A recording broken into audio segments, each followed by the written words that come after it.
Okay, today we talk about personal data and big data.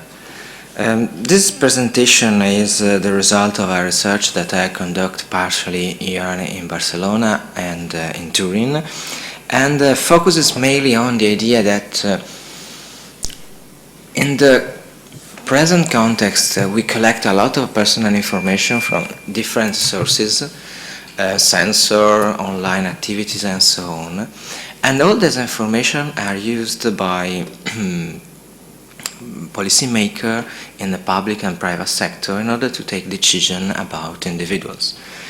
Against this background, the traditional context of data protection is mainly focused on the idea to protect individual rights. But I try to point out that this kind of individual approach to data protection is not adequate in order to address the new issues that come from the big data context. So my presentation is divided into 4 different parts. The first part is a short introduction about the predictive knowledge and the age of big data analytics. I don't know if you have a specific background in this field or not. The second part is about the group privacy. That is the notion that is closer to the idea of a collective dimension of data protection. And this was a notion that was described in a few articles, publications written by legal scholars in the past 2 decades. The third part is the new approach that I try to suggest that should be adopted, is the idea to create a collective dimension for data protection. And the last one is the way in which we try to make possible to protect this dimension, because if we consider the collective dimension, we talk about collective interest, and with regard to collective interest, the more crucial aspect is represented by the representation of this interest. Who is entitled to represent this interest, to protect, to act in order to protect this interest. Sorry. Okay. The new context of big data has a disruptive effect on the traditional approach that we use in collecting information and the use of information. Because in the traditional approach, we adopt a statistical model based on the scientific traditional model that is focused on an hypothesis, and then on the basis of this hypothesis, you design the research, design the sample, design the information that you want to collect, and you check, based on the information that you are collecting using surveys or other social, other instruments to map social activities, and you are able to check if your initial hypothesis is correct or wrong. This is the traditional approach that we already know. In the big data context, this approach is changed due to the fact that we have a large amount of data, a large amount of information, and so it is easy to collect all this information and adopt an approach that is based on the observation of the information of the data. You look at the data, you try to find the patterns that are emerging in the data, and you try to predict the future development of these patterns. If you consider, I don't know, if you consider, okay. If you consider, for instance, the use of big data in smart mobility context, you collect a lot of information based on devices like smartphone or other devices that are connected to the user or to the cars, and you are able to map the traffic in the city and predict in the next few years which flows of traffic we have in a specific area of the cities. This is a very basic approach, but it's possible. But this kind of approach as was pointed out in a very good paper written by the Aspen Institute in 2002, I think, about big data, but is in the reference at the end of presentation. This new approach moved from causation to correlation. So we have not in front of something that is clear and is correct in terms of fact, because we have checked the fact, but is an hypothetical outcome of a situation. Based on correlation, based on the fact that we imagine that if there are many people in that street, probably they take this direction, and then there is a traffic in another area of the map. But this kind of approach has an effect, an indirect effect, on the traditional idea of data protection. Because the traditional idea of data protection has been developed in Europe, but also in the US, is based on the idea that you collect information for a specific purpose. So you collect information because you know what you want to do with that information, and you do only some specific things. This is not a general purpose, but it's a specific purpose. So if I collect information in order to provide you some services, for instance, I collect information to give you some discounts in my supermarket, I can use this information only to recognize you as a customer and provide some discount on the basis of the items that you already bought. So this is the idea. The idea is that the data are collected for a specific purpose. They are not a generic or indefinite purpose. But if you use big data, in many cases you have not a specific purpose, because in many cases you collect information and then you try to find something new in this information and in the way in which the information is changing. So as was pointed out by a couple of US scholars, mainly Omartene, he said this is a transformative use of big data. And I think that this qualification, transformative, is a good way in order to represent the different scenario. We collect information where we don't know what we do tomorrow with this information.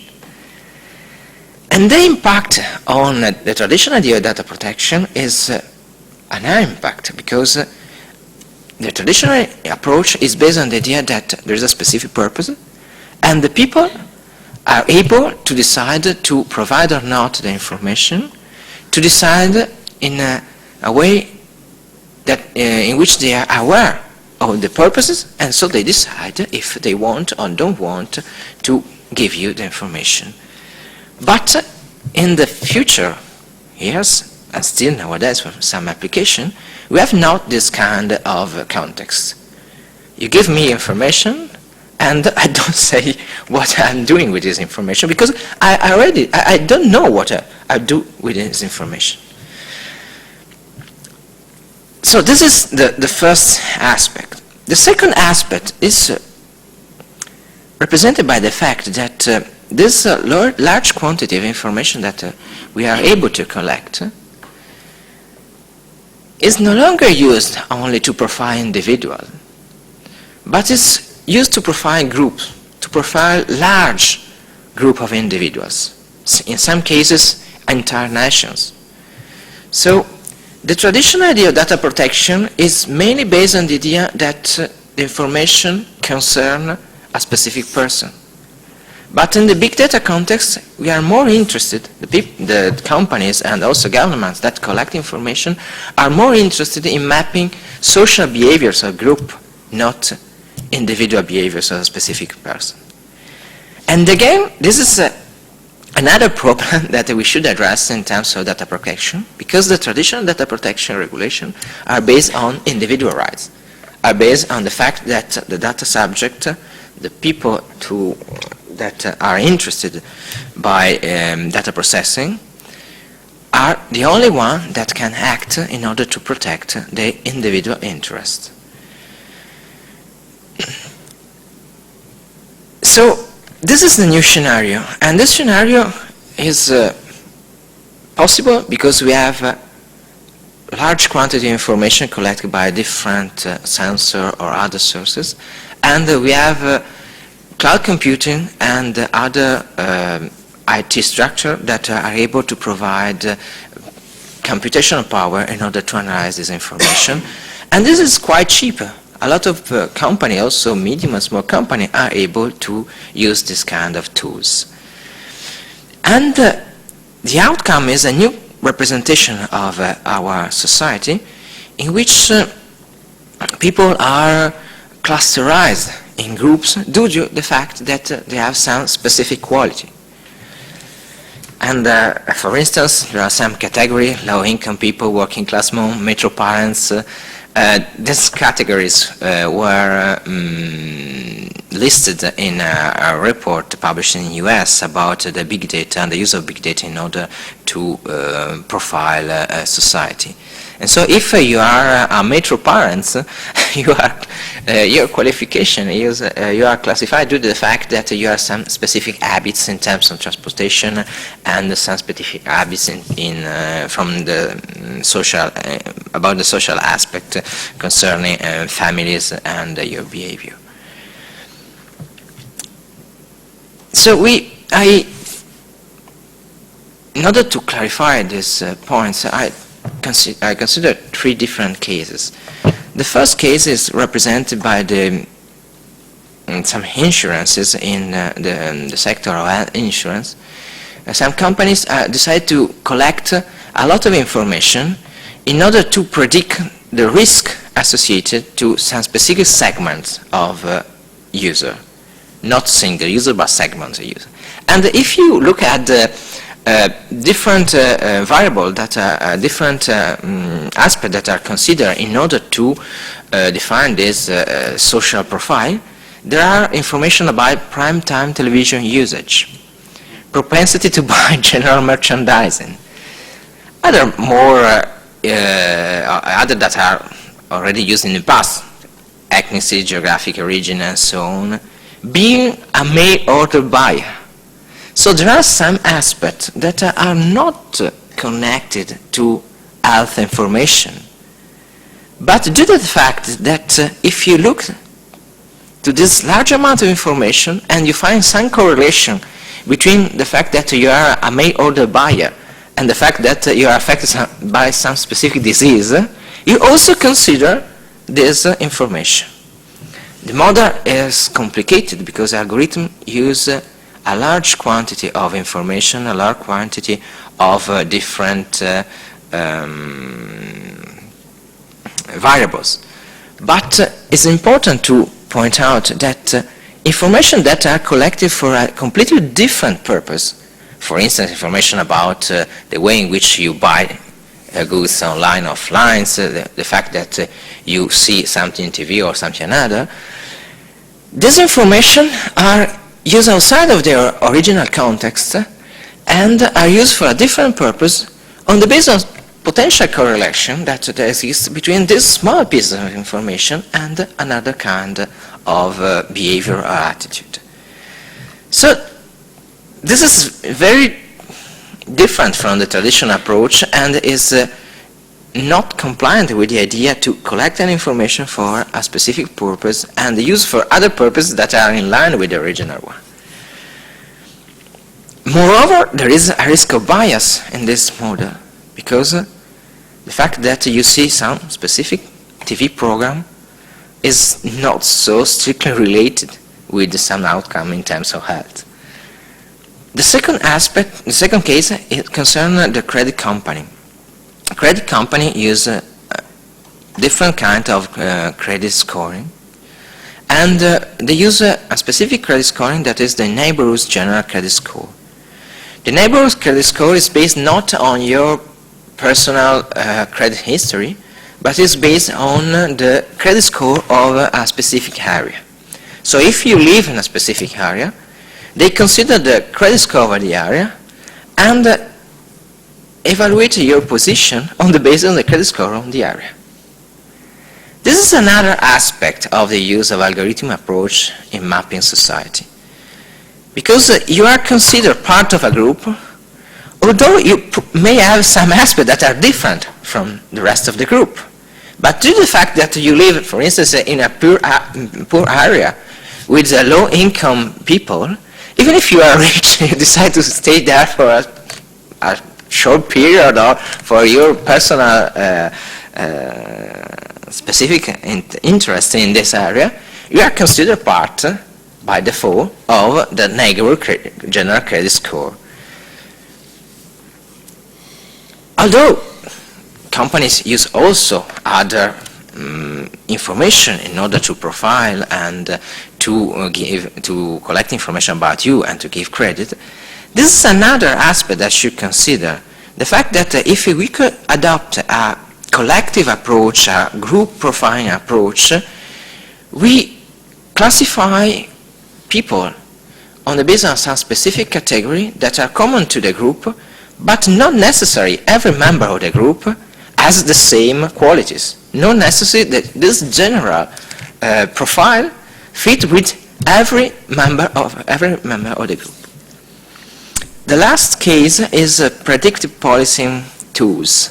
PredPol is one of these tools that exist and are used mainly in the US, but also in Europe. And predictive policing tools are some uses of big data analytics in the context of crime detection. On the basis of the fact that we already know a lot, we already have a lot of information about the place in which crime happened, and a lot of information about the authors of this crime, we are able to predict the future crimes or future behavior, criminal behavior, or specific person. And so, police services are able to be in the place in which the crime will happen before that it happens. And are also able to come to your house and ask you information about your behavior due to the fact that are suspected to commit a crime in the future.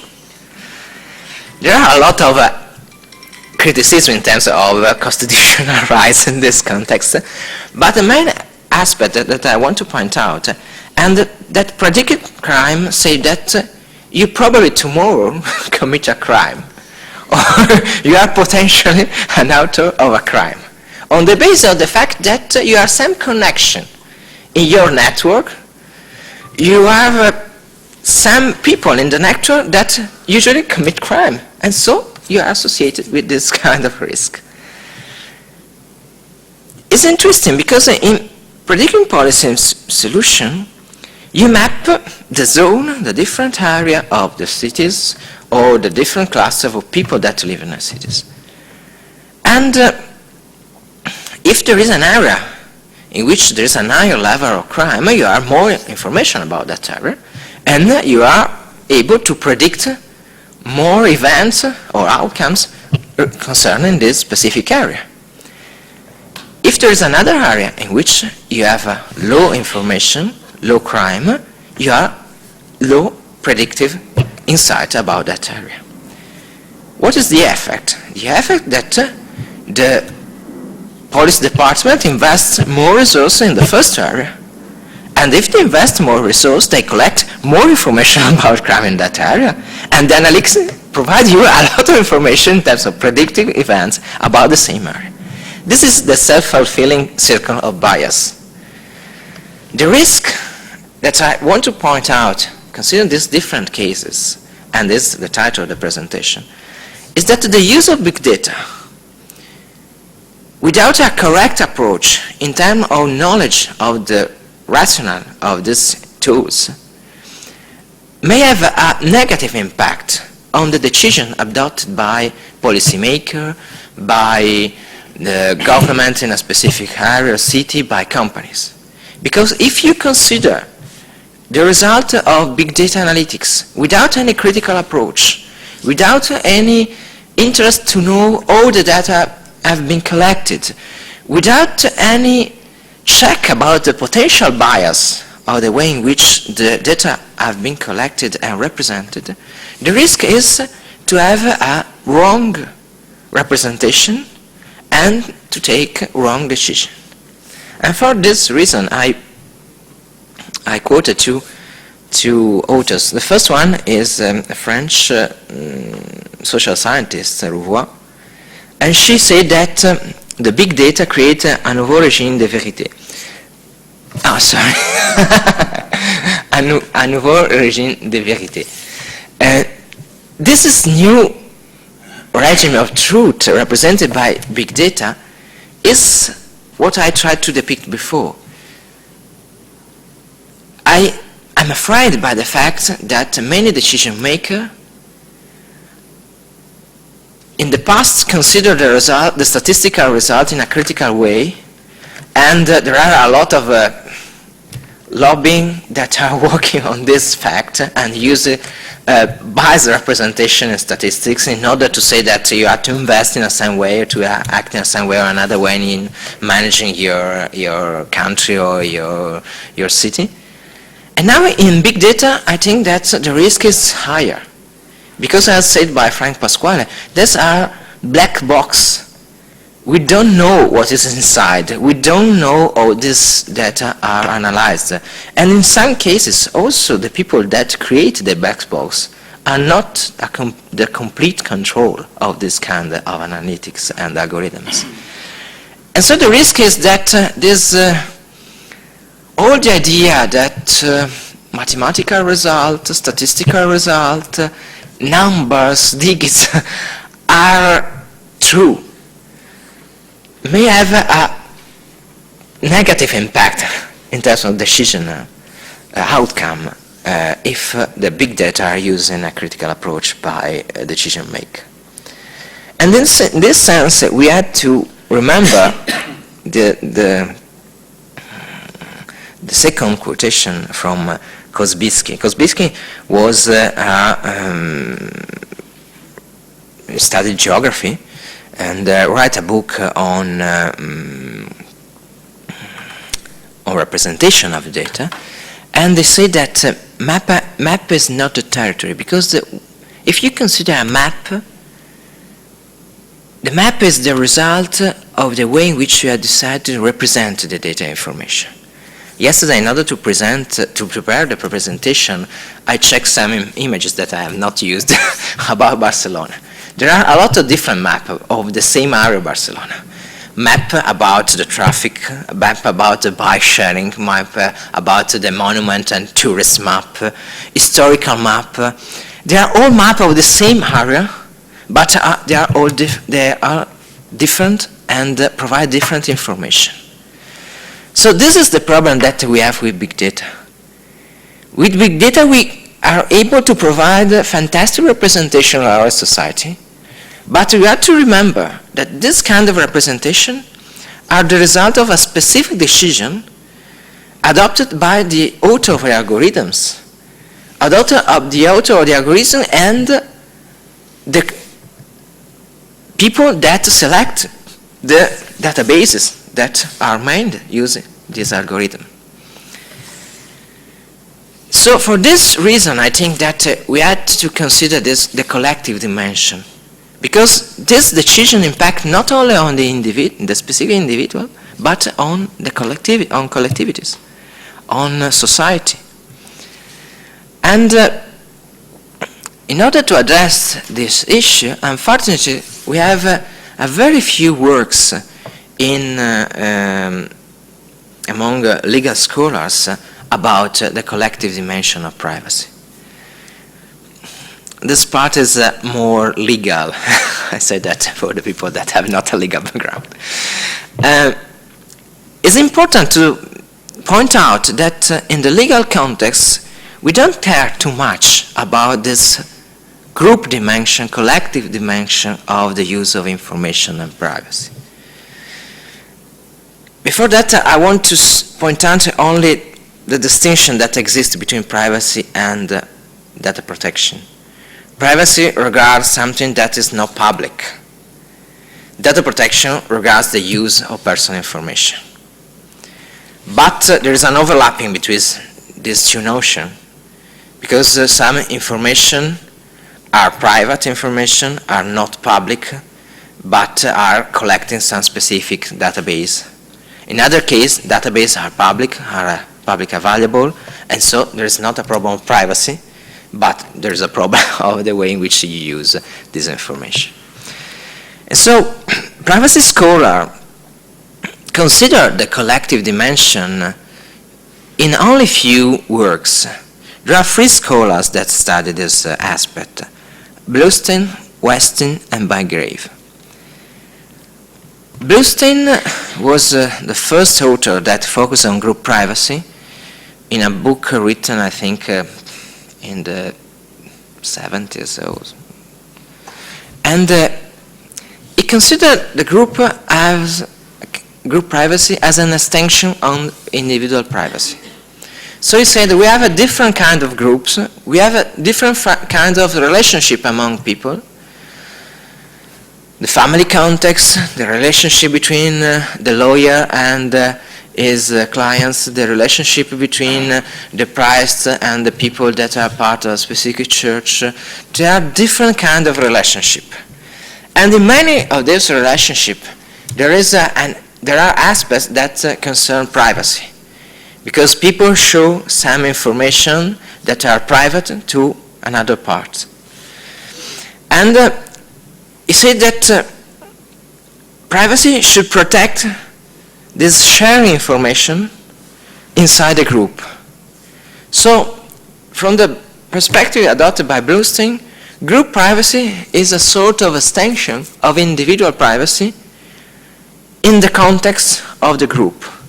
So, law protect your privacy in the sense that nobody have the right to know some aspects that concern your private life, and in the same way, nobody have the right to know what is made public in a specific context, inside a specific group of people.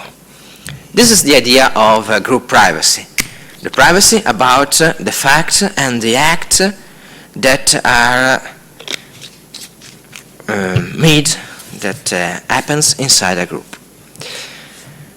The second notion of privacy comes from Westin. Westin is a famous author that make an important book in the 70s about privacy and the different cultures. And Westin said that we had to consider the organization privacy. The organizational privacy is the privacy of the entities, the privacy of political parties, the privacy of groups that exist in society. And the approach is slightly different from Bluestein, because Westin focuses on the internal organization of the group. He said that if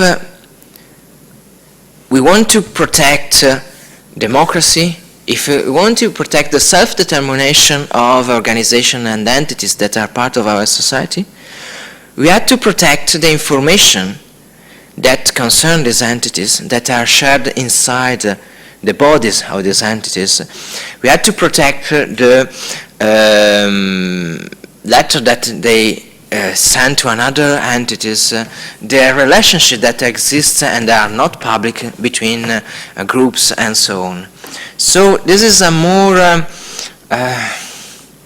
this is a different perspective that does not concern the information that each member of the group show inside the group, but concern the life of the group, the life of the entity. And to protect this life, we had to create a barrier, a wall, in order to limit the activity of the government, in order to know what happens inside a group, inside an association. So this is the idea of associational privacy for some aspect that is already recognized in the US and in Europe. The idea is that if we have this kind of organizational privacy, we protect the freedom of association and the freedom to act as a group in a society. The third idea about the collective dimension of privacy is no longer focused on privacy, but more focused on data protection. Bluestein and Westin focus on privacy, so on fact that should not be public. Bygrave is a more recent book, 2002. Bygrave focuses on the collective dimension of data protection. But in doing that, it still focuses attention on entities, on groups that have a legal dimension, and so are like association and companies and so on, or groups that are more informal but have this nature of a collective entity.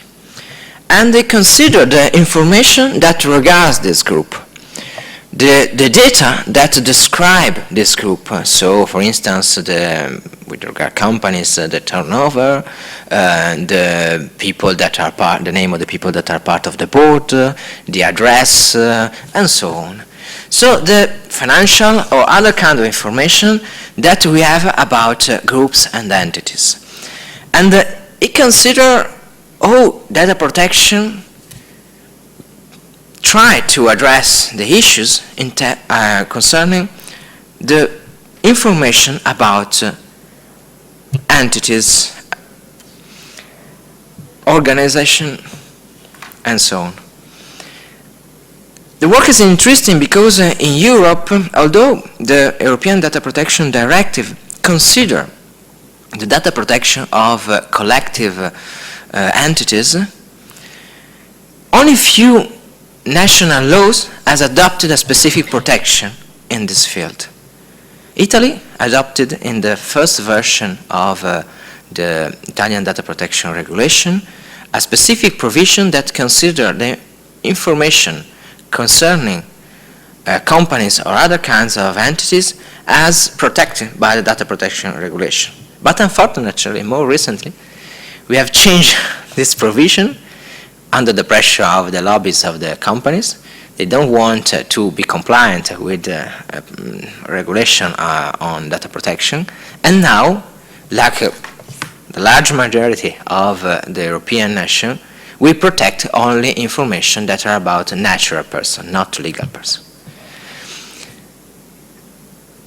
If we consider this three different approach, both based on privacy and data protection, they all revolve around the idea of the individual dimension. Individual dimension that concern the member of the group, individual dimension that concern the group as an autonomous entity, as an individual composed by many other parts. That is the traditional idea in the legal field of legal entity. Legal entity, legal person, is a person that is one person in front of the law, but is composed by many other individuals. So this model remains focused on the idea of the individual approach to data protection. And this approach is also in line with the idea that we have in the theoretical study on group theory. Because social scientists that studies groups are divided into different approaches, one based on the individualistic theory and the other one based on the organic theory. The individualistic theory and the organic theory consider the group as an autonomous entity or the group as a sort of aggregation of many different entities. And if you consider the three interpretations provided by the legal scholar, they fit with these different theories. Because the organic theory is the theory that is consistent with the Western representation, organizational privacy. So we have a group that are autonomous and are different from the single member of the group. The individualistic theory is more close to the Bluestein approach, and also in Bygrave there are both the dimension, I think. It's more close to the Bernstein approach because Bernstein focuses on the individual inside the group, not the group per se. So, legal scholars adopt an approach that is consistent with the sociological outcomes of the studies about groups, and is also consistent with our legal framework. Because in our legal framework, we have an approach that is mainly based on the individual right to privacy. If you consider the origin of the right to privacy in the US, the famous article written by Warren and Brandes at the end of the 19th century, and if you consider also the privacy in Europe, the right to privacy is an individual right. It's the right of the individual to protect his own private life. Data protection, more recent cluster of groups of regulation, is based on the data subject, and the rights are recognized to the data subject. It's the data subject that could act in front of the court, in front of the data protection authority, in order to ask to be protected. Both privacy and data protection knows a social dimension of this right, because data protection authority, like courts, recognize the social dimension of this right.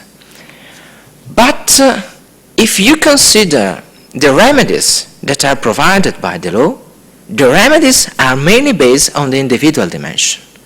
The people should act in order to protect their own rights, our individual right. This is the model. The model is the typical model of the personal individual right. But this is the legal background in which the protection of privacy and data protection are based on the individual dimension, and the studies on group privacy are mainly focused on the individual dimension, both in the sense of the individual as a part of the group or the group considered as an autonomous entity. But in the big data context, we have a different situation.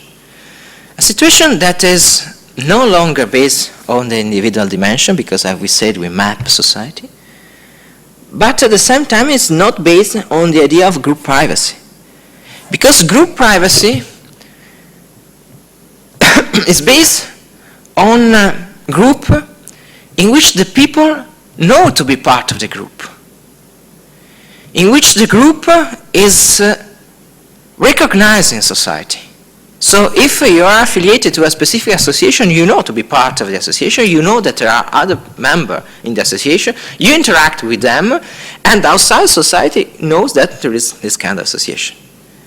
If you consider big data, the scenario is different, because the people don't know to be part of a cluster of individuals that are grouped together by big data analytics. So you collect a lot, data gatekeepers collect a lot of information about individuals and then create clusters of individuals on the basis of that kind of group profiling that we have already seen in the first slides. But you don't know to be classified as soccer mom or as other, I remember soccer mom because it was very strange. So you don't know to be part of the group, you don't know who are the other members of the group, and moreover, the group is not static. If you are part of an association, you are in the association, or if you are part of an ethnic minority, you remain part of an ethnic minority. Using analytics, people can be moved from a cluster to another due to the fact that you adopt a different way to shape or to analyze this data set. So, if you are not aware to be part of the group, it's very difficult for you to connect, to have a connection with other people and to protect your collective interests. You are not aware in many cases of the processing of information.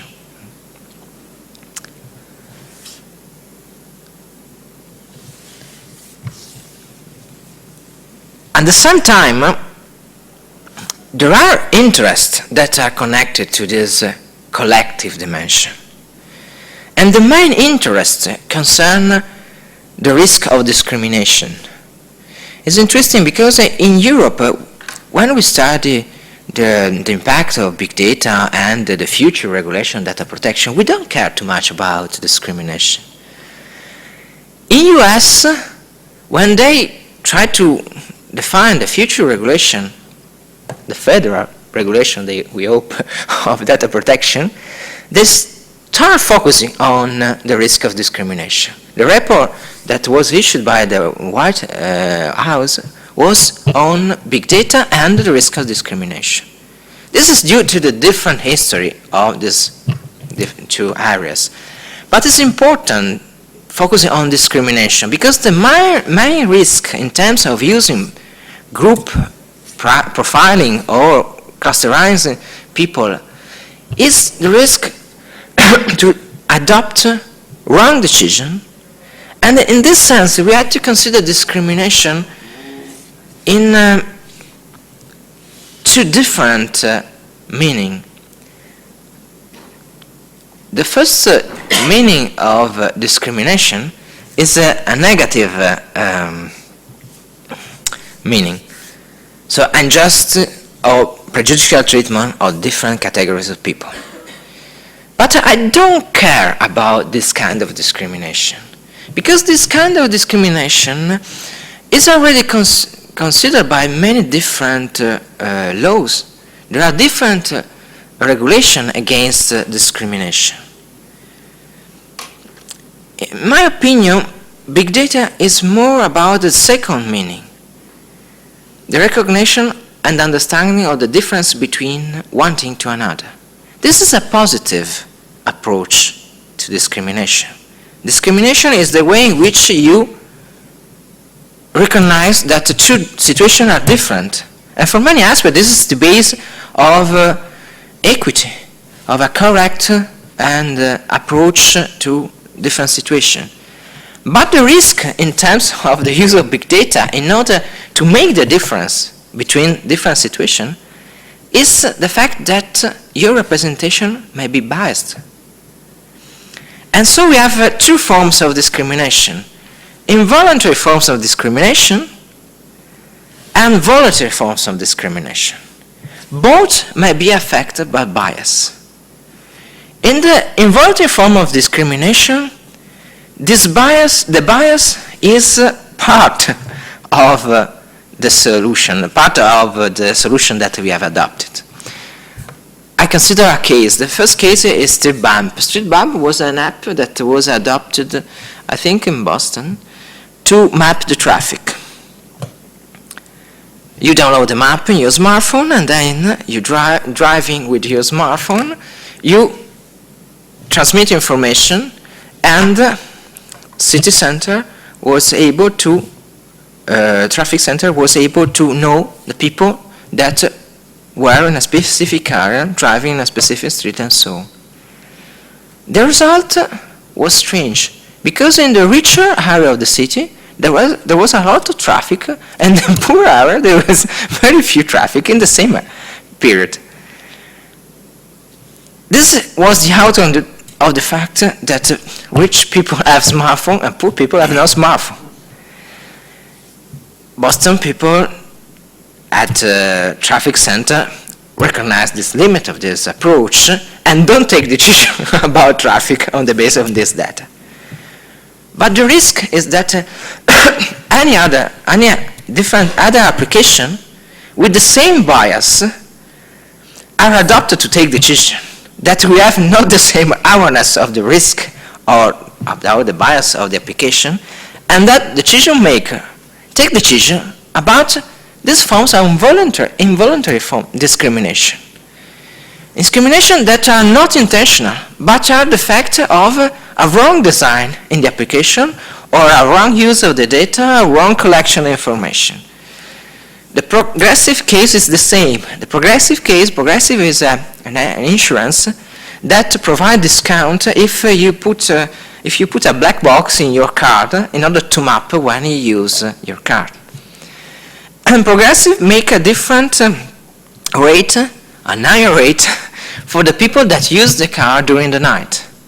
Because this mapping the habits of the user using big data, they recognize that they have a bad behavior, in many cases associated with the fact that people go to parties, drink a lot, and then don't drive correctly. The side effect was that many black people, the case is based in the US, many black people used to drive car during the night, not to go into party, but going to work. And they have a higher rate because are in the same cluster, in the same group of the people that go to parties and drink a lot. So this is the bias that we have, an involuntary bias, based on the wrong design of the application, the wrong design of the use of data analytics. The voluntary discrimination concerns the case in which you use big data in order to make distinction between classes, groups, and so on. Group profiling in commercial application, price discrimination in online services. That are the typical use of voluntary discrimination, but also credit scoring, as we have seen before, or predictive policy. In this case, discrimination is not against the law, because predicting policy is not against the law if you don't take decision in terms of arresting people before they commit crime. And the credit scoring is not against the law because it is an instrument of assessment of the risk, or also commercial profiling. If there is not an intention to an unjust or prejudicial discrimination, is not against the law. Because the idea is that there are different situations and you offer different service, you act different on the basis of the different situation that you have in front. The problem is that also in this case, there is a risk of bias. Also in this case, the different attitude that you have could be driven by the false representation. And so we had to protect society against this kind of discrimination. And we are, due to the fact, as I tried to point out before, individuals are unaware to be part of this cluster, are unaware of the risk of the wrong use of the information about them. We had to consider the collective dimension, the collective interest about data protection. And in doing that, we could consider past experience in other contexts, for instance, in the workplace context. In the workplace, we have the same situation in which workers are in a position of imbalance with regard to the people that manage the company. Because the workers are not able to say no in many cases. If you consider, for instance, video surveillance, if the company decides to adopt video surveillance inside the buildings of the company, single worker is not in the position to be against the new solution. The same in the screening in order to assess the quality of your work. In many cases, you are not able to take a position against because you are alone. For this reason exist trade unions, for this reason exists collective interests of workers, because the collective dimension is able to protect individuals, because the number of the people that ask protection is adequate in order to reduce the imbalance that exists between workers and between employers and employees. Sorry. The same balance exists in big data context. The user that uses online platform, the citizen that provide information, voluntary and involuntary information to citizen council, are not able to take action against the system, are not able to ask to companies and government what they are doing with this information, to have access to the rational to the criteria that are adopted in order to design big data analytics and in order to use this information. In this sense, the collective dimension of the protection of interests is important. But the workplace is also interesting because the workplace is different from the situation in which we are as part of a data set created by big data analytics. Because in the workplace, people know who collect information and who knows the other people that are in the same situation. So, for this reason, we have to consider other experience, mainly in the sector of consumer protection and environmental protection. Sector in which the people are not always aware about the fact that there are other people in the same situation, that there are other people that have the same interest. And in this sense, we have a sort of non-aggregative collective interest. The aggregative collective interests are the interests that goes in the same direction. We want all the same things. The non-aggregative interests are the interests that are common to a group, but inside a group there are different positions. But there is a general interest due to the fact that there is something that is more important, there's an higher level that should be protected. For instance, if you consider the use of a sensor in order to map society for predicting policing or to contrast terrorism and so on, there is a general interest that is represented by protecting privacy, not having a deep inside in your life by the government and the government agency. This is a collective interest. It's not aggregative, because there are some people that are very afraid about the risk of terrorist attack and are totally compliant with the idea to show everything to the government. But there are people that think different. But there is an interest that is recognized as a general interest, that is the minimum level of protection of privacy.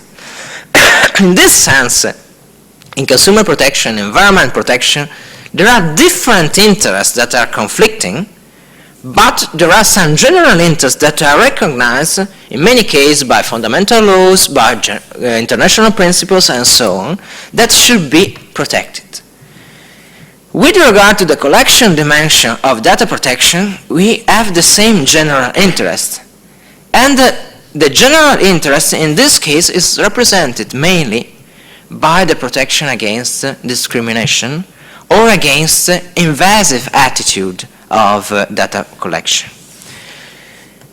In order to protect this collective interest, like in the previous case, we need somebody that represent this collective interest.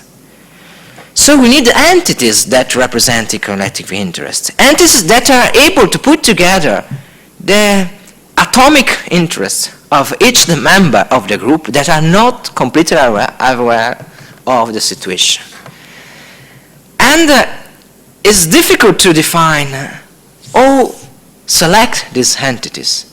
The selection of the entities that represent collective interests is always a problem for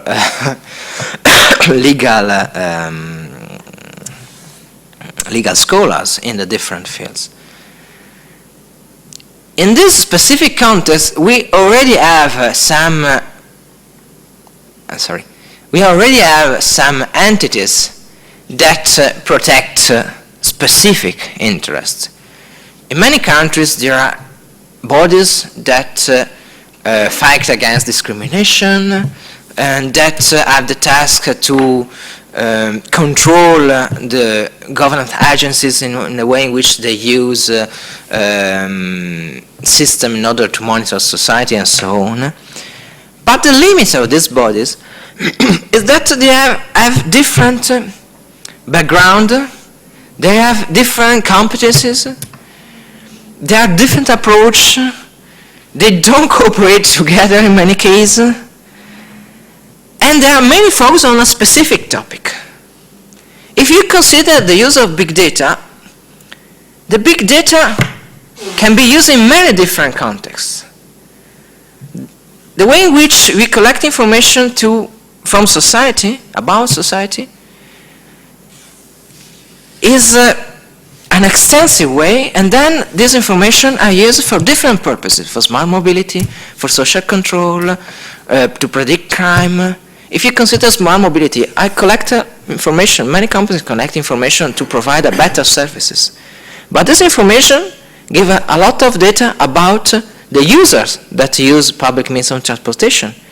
And there are agencies that fight against crime and terrorism that are interested in order to know how the people move and the specific user, where they are in a specific moment and so on.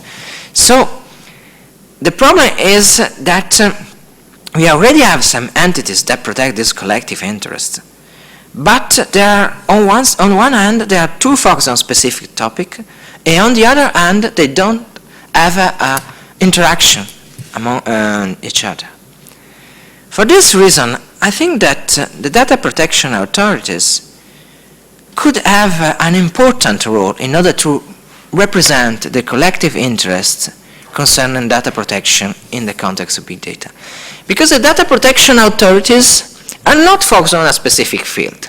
So they have not probably the adequate background in terms of competencies, because they are not focused on discrimination, they are not focused on surveillance, and so on. But they are focused on data. And when we talk about big data, when we talk about analytics, the core is represented by information. The core is represented by the way in which you use the data information. And in this field, data protection authorities have a big background, because they put together the legal and the technical aspects, the legal and the technical stuff, so they are able to know all the different aspects. At the same time, data protection authorities focuses on protection of privacy, so focus on protection of fundamental rights. So they are also the adequate background in order to deal with discrimination or other issues that are concerning fundamental rights. In this sense, I think that the data protection authorities may have an important role in order to adopt a sort of preventive approach, because it's important. It's important to have a preventive approach, because this preventive approach is useful both to protect collective interest and to identify the better way in order to protect his interests. In order to protect the collective interest, it's important not to act when the system is already in place. If you consider the NSA case that is known, we have an approach after the big data system was already working. So we have adopted a preventive approach, an ex-ante approach, in order to assess the risk that are connected, that are related to specific use of big data, to specific application concerning big data. In this sense, we had to adopt risk assessment procedures that are different from the already existing risk assessment procedure that we know in the context of data protection. Data protection assessment is mainly based on security. It's mainly based on the protection in terms of computer protection. Now we had to adopt a different approach based on the assessment of social risk of the use of information. Focus on the use of information and the impact, positive and negative impact on society that the use of information should have. This is an approach that needs to involve different competencies, not only based on security. But in order to do that, we had to deal with different stakeholders, with different groups of entities that may be affected by the negative or positive impact of the use of data analytics. So the assessment is important not only to prevent the risk, but it is important also to identify the entities, the group that are the target of the big data analytics and involve them in the process. So from this perspective, this assessment conducted by a data protection authority could become the main way in order to involve the different stakeholders, in order to identify the entities that may be in the best position to represent the collective interest. In this sense, there is a sort of circle. I make the assessment. Making the assessment, I know what is the impact on society, and I'm able to involve the people, the entities that represent in a better way the issues that should be considered. I think this is the approach that we should adopt in the context of big data analytics in order to have a collective protection of big data. Unfortunately, this approach is not still considered both in Europe and US, and the new European Data Protection Regulation is still based on the individual approach, the traditional assessment based on the risk assessment, and don't care about the social dimension, the collective dimension, and so on. For this reason, this is a bit a visionary approach, and I presented this approach in this article that will be published in the next issues, I hope, of Computer Law and Security Review, and it's about the collective dimension of privacy. I know that is a controversial topic. It seems to be difficult. It's more difficult to explain than I think to make possible in action. But I hope that we start a discussion about this kind of approach, because if we want to limit the risk of the negative social impact of big data, we have to adopt new instruments to detect and to address this kind of issues. Thank you. Thank you very much. I think that's been very, very, very interesting. I would say, well, big data is here to stay. So if the question is trying to stop big data, that's going to be really difficult. And big data is meant to work by collecting this huge amount of data, and so I don't know what a really data protection authority may actually do about that. And that's one question. And more generally, I mean, I'm not sure about that, but I don't know if this is really in the end a question of data protection. So it's more like a question of not being discriminated, a question of not having decisions made about you that may harm you in some ways. It may be a question of consumer protection, a question of health protection, a question of access to credit, and so on. And all these fields perhaps kind of exceed from data protection, at least in the way it's been characterized so far, as a right to prevent unlawful ways of processing data. So, well, in the data protection legal framework, there is this provision forbidding the making of decisions, automated decisions based on personal data collected. But this is in a way a marginal aspect of the data protection regulation, so which is mainly about the control of your data being processed by others. So I don't know if it may be time to rethink data protection. to accept that big data simply exceeds the initial scope of data protection, of privacy, and then data protection, individual rights. But I don't know. And maybe it should be completely reframed and find a different type of authorities. I don't know if really TPA is maybe in a position of making they're not. I don't know. This is just food for thought. So it's not a specific question, but.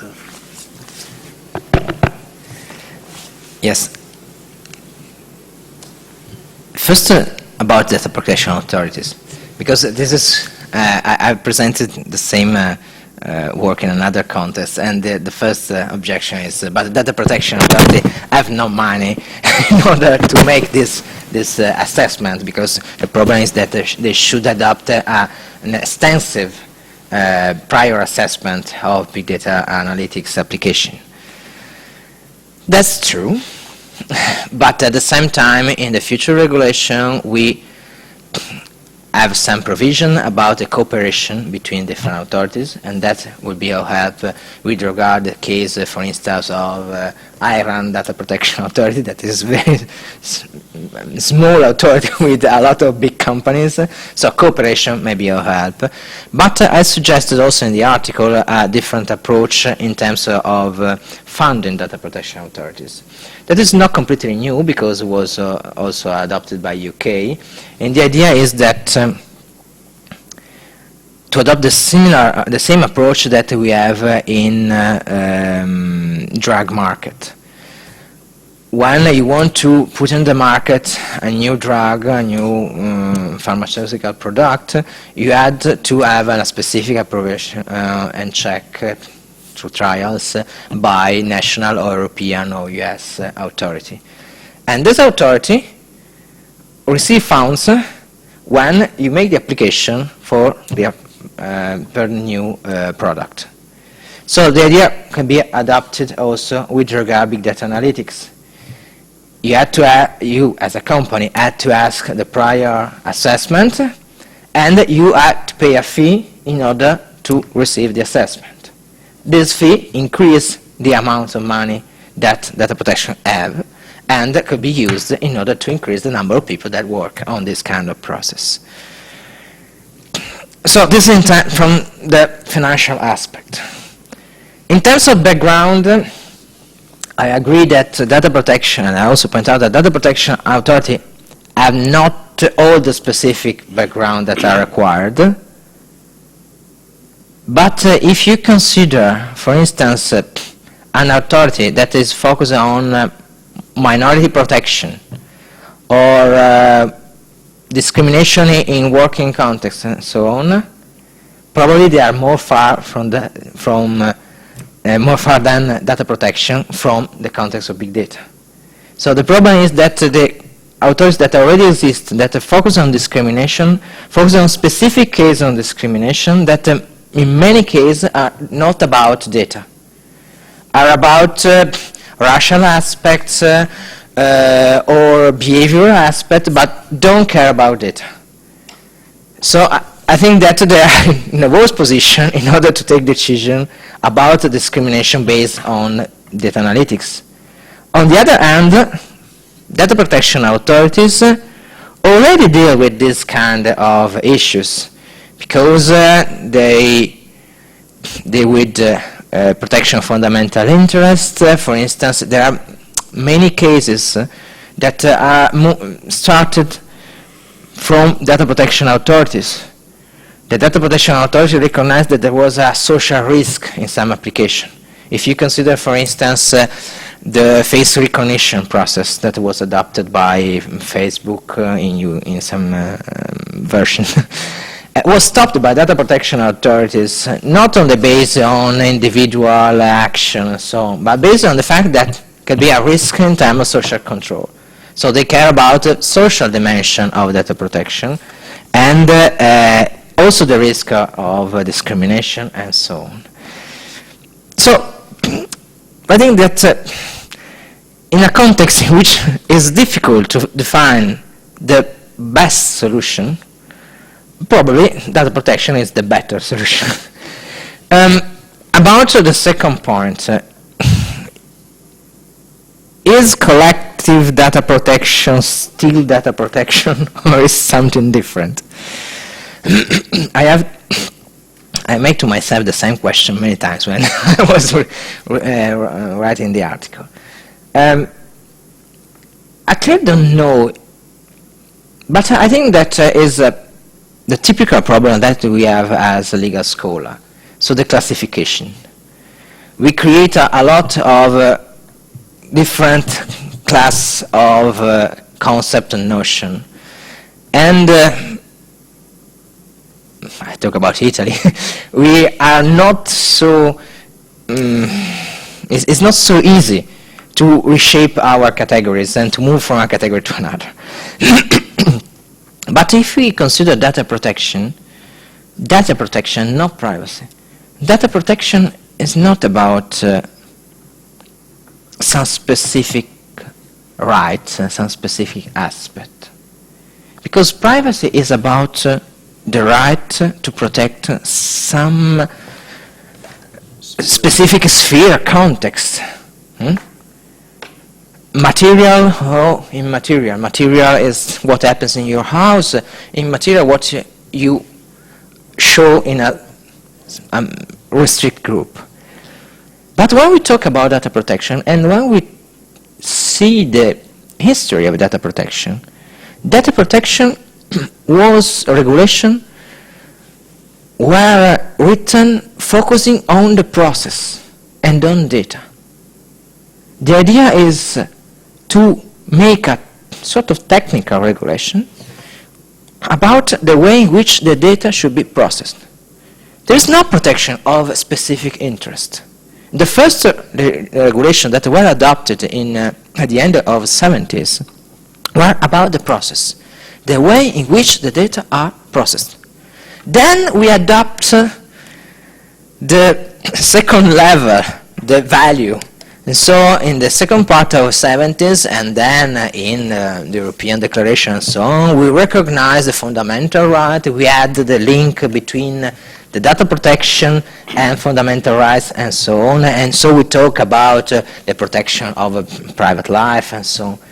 But the origin, and not only the origin, the structure of the data protection regulation is mainly based on the process of information. Without any consideration about the purpose, because data protection concerns healthcare, concerns transportation, concerns each kind of information. The only element that is required is that the information are about person. So in this sense, I think that there's not a problem in using data protection regulation in order to protect collective dimension.